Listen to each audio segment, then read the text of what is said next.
Minimaha ini seperti mana yang diterangkan oleh Yang Berhormat Datuk Seri Noh tadi, bahawa merupakan prelude kepada Maha Malaysia yang akan diadakan pada bulan 11 pada tahun ini.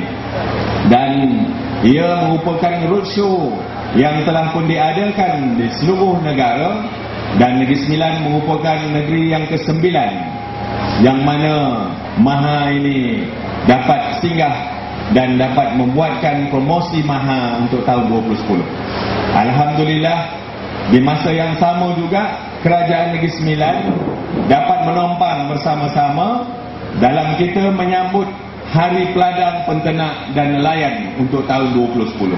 Kerajaan Negeri Sembilan telah pun diberikan peruntukan sebanyak 17 juta oleh Kementerian Pertanian untuk membantu program-program yang kita rancang untuk kita meningkatkan prestasi penternak, peladang dan nelayan di seluruh Negeri Sembilan.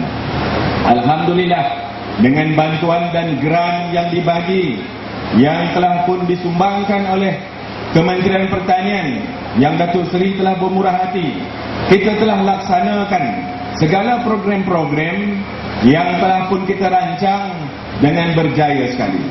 Kita telah pun berjaya mengadakan ladang rakyat. Ladang rakyat ni, Yang Berhormat Datuk Seri, adalah merupakan hasrat kerajaan negeri untuk kita membuka lebih luas lagi ladang-ladang sayur-sayuran di seluruh Negeri Sembilan. Hari ini kita tak nampak lagi ladang-ladang sayur yang besar-besar dulu yang diusahakan oleh pekebun-pekebun sayur masih lagi wujud.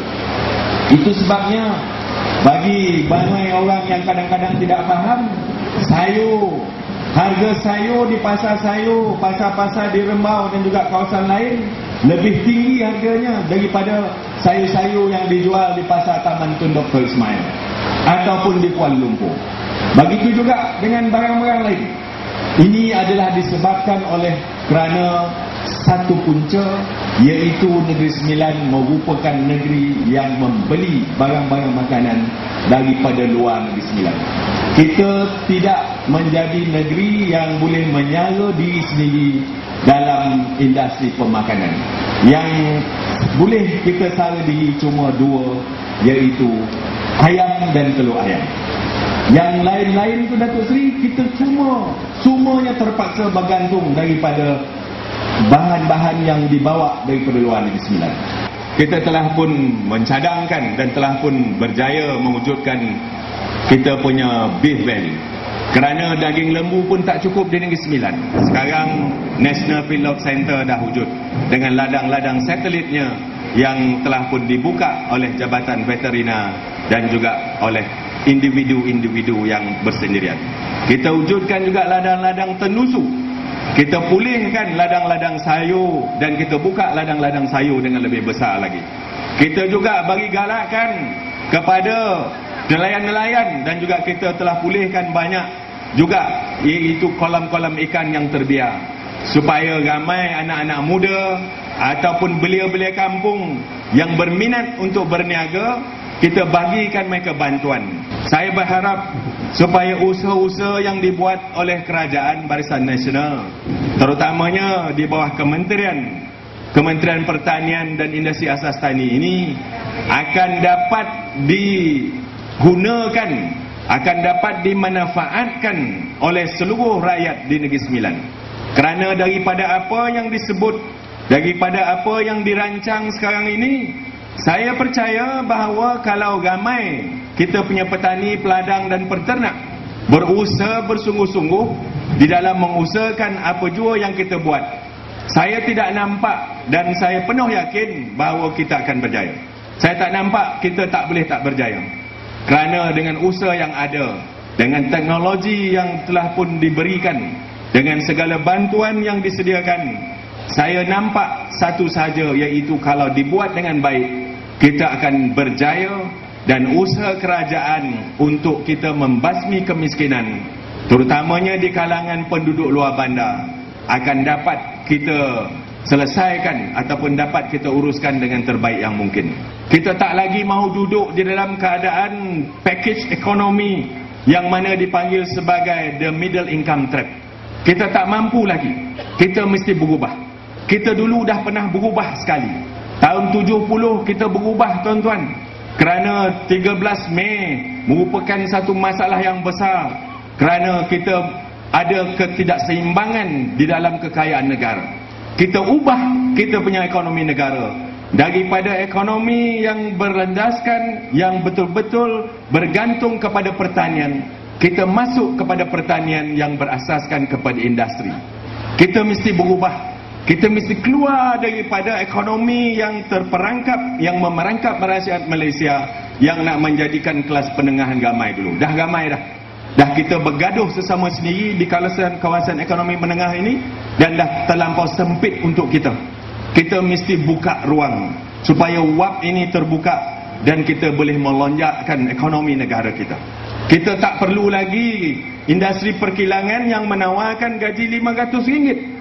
Kalau tahun 70-an gaji RM500 ke RM600 baik. Tetapi hari ini dengan anak-anak kita yang telah terdidik, dengan universiti-universiti yang banyak dibina oleh Kerajaan Barisan Nasional, anak muda kita tak mahu lagi kerja di kilang-kilang yang menawarkan gaji RM500 ke RM600. Mereka perlu suatu tahap prestasi ekonomi dengan gajinya yang lebih daripada RM500. Itu sebabnya kita perlu melonjakkan kita punya ekonomi negara kepada ekonomi yang berimpak tinggi ataupun ekonomi berprestasi tinggi yang boleh dijadikan sebagai satu platform baru untuk kita membuka negara kita. Hari ini kita mesti melonjakkan negara kita. Kita dah sampai nak keluar daripada orbit kita. Angkasawan, kita punya astronot perlu meletupkan lagi suatu ledakan yang boleh mengeluarkan kita punya kapal angkasawan keluar daripada orbit dunia untuk menembusi orbit. Kalau tidak, kita akan melantun dan kita akan turun ke bawah. Kalau tidak, tuan-tuan, kita akan terus terperangkap dalam keadaan ekonomi yang murah, ekonomi pendapatan sederhana. Kita akan tak ke mana, dan yang kita takut, kita akan terus mundur. Saya berharap supaya satu kajian dibuat supaya kita melindungi para peladang kita, peternak kita dan nelayan kita, agar kita buat satu gazetted price strategy dan orang boleh masuk. Barulah anak muda. Kalau tidak, kadang-kadang susah juga. How are you going to fix your cost? Because you never know what is your inflow, what is your profit. Sebab profit masih lagi terawang-awang, terpulanglah kepada orang yang membeli barang kita. Tetapi kalau kita tahu, saya pelihara ikan tilapia mega, saya boleh jual dengan harga jaminan RM5 1 kilo, saya boleh venture. Saya berani pinjam tekun, saya berani pinjam microcredit, saya berani pergi bank kerana saya tahu that the purchase price ataupun the buying of my product is at RM5, ataupun mereka akan membeli saya punya hasil RM5. Jadi saya boleh buat apa yang dipanggil sebagai reverse cash flow mechanism. Saya boleh tahu what is my margin in advance. Kalau ini boleh kita buat, kalau ini boleh kita kaji dan kita beri, saya rasa petani, penternak dan nelayan akan merasa sesuatu yang amat sukacita. Terutamanya penternak-penternak dan petani-petani. Kepada mereka-mereka yang sedang mencebur dan mahu mencebur, saya rasa kita tidak akan tersalah langkah. Kerana industri asas tani, pertanian dan industri asas tani ini merupakan satu subjek yang amat diberikan penekanan oleh kerajaan. Satu subjek yang mana ia adalah merupakan satu agenda untuk mensejahterakan dan memberikan peningkatan pendapatan rakyat dan penduduk luar bandar terutamanya. Saya percaya selagi Kerajaan Barisan Nasional terus menegas ataupun terus menjadi kerajaan negara kita, agenda pertanian, agenda penternak dan agenda nelayan ini akan sentiasa diberikan keutamaan oleh kerajaan supaya kita semua akan terus menjadi penduduk yang sentiasa aman dan sejahtera.